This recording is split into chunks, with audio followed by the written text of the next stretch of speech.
Been talking a lot this morning about the 2016 race, and now we've got one of the candidates, former New York governor and presidential candidate George Pataki. Governor, great to see you. Yes, he is. Man from the country. Dirt farmer. Forget this country squire stuff. Dirt That would farmer. be you, Joe. Yeah. Grew up on a farm where our main crop were rocks. Rocks. Rocks. Absolutely. And we liked it. And we loved it. Yeah, exactly. Still do. So you said something earlier. We were talking about New Hampshire. You're going to New Hampshire an awful lot. You said they were New Hampshire people, who I was telling you I love, because they're tough on their politicians, and I love that. They demand a lot. But you said they remind you a lot of upstate New York voters, where I lived for 5 years. It is. It's very much like upstate New York, and I feel very at home there. In fact, I do have a farm that's north of the vast majority of the people in New Hampshire. So I'm the only one who goes south to go to New Hampshire from up on the Canadian border, up by where the prisoners escaped, by the way. Yeah. So that was crazy. Hey, speaking of crazy, the mayor and the governor punching each other. Could you just? I know you love Democratic on Democratic crime is your favorite kind of crime when it comes to politics. Well, that's most of it. But isn't that crazy that a mayor would hit a governor who has so much control over how New York City, our city runs? It really is, Joe. There's always tension between someone who just has the city's interest and somebody who has to represent the whole state. But the governor ultimately has the greater control. The city can't do much without the state saying, okay, we authorize you to do this. So I don't understand what de Blasio's thinking. I don't think it's particularly smart.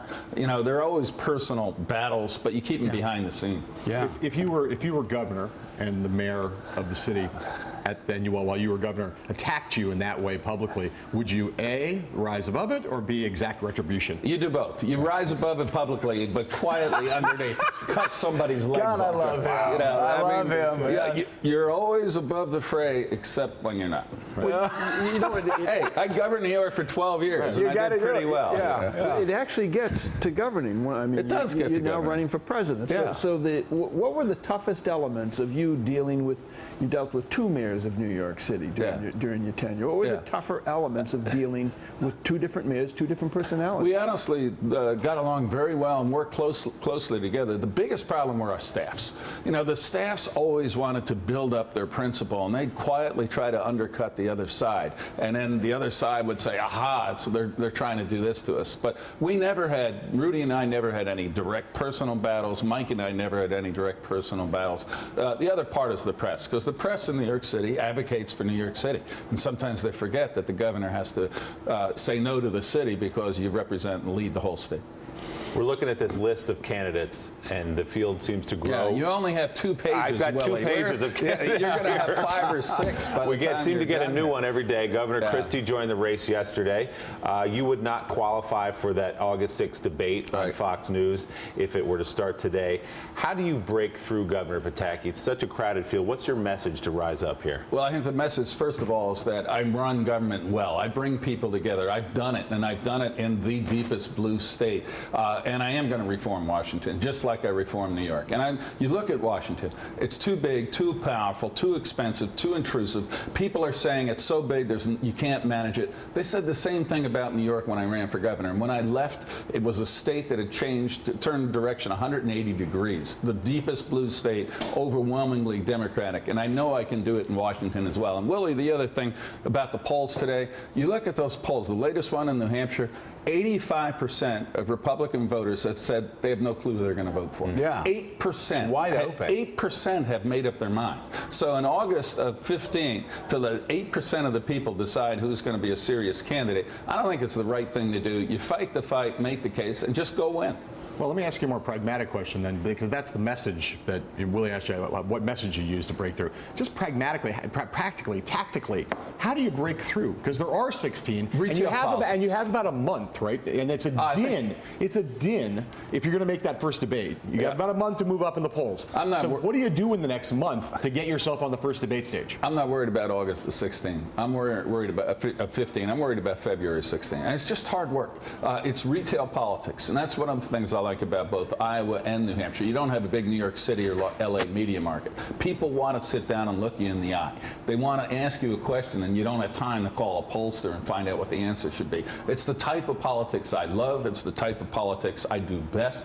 And I'm very excited about that, the prospect of being out there and connecting with voters. We got Michael Steele, former chair of the RNC. He knows a thing or two about elections. Michael, yes. Question for the governor. Absolutely, Governor. You've been a successful three-term governor of New York that is going to wind his way through a primary process that is driven by the South.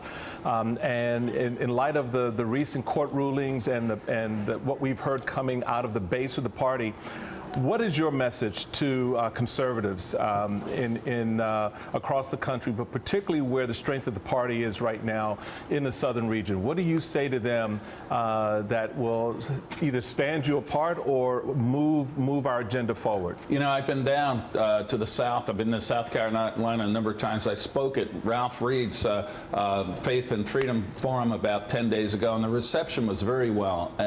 Was tremendous. And the message is very simple. And that is that what is the nature of America going to be? Are we going to be a country where the politicians tell us how we have to live our lives and we have to do what they want us to do? Or is it going to be what America has always been, where the people tell the politicians what they're supposed to do for us? We have lost this country for the moment to the bureaucrats, the politicians, and the elites in Washington who are telling us how we have our health care, how we have our education, how we run our businesses. We're going to change that and give people back the power to make their own decisions.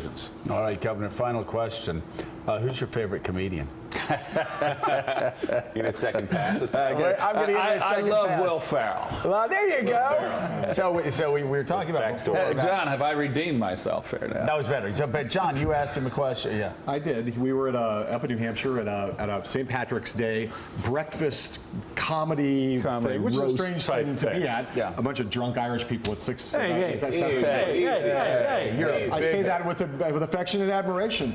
But the governor did a nice job up at the roast, but then he came down and I asked him on camera who his favorite comedian was, and to say he was a deer in the headlights would be an insult to deers. But he eventually... I'm thinking about Iranian policy, and he's asking me about my favorite comedian. It was a comedy-themed event.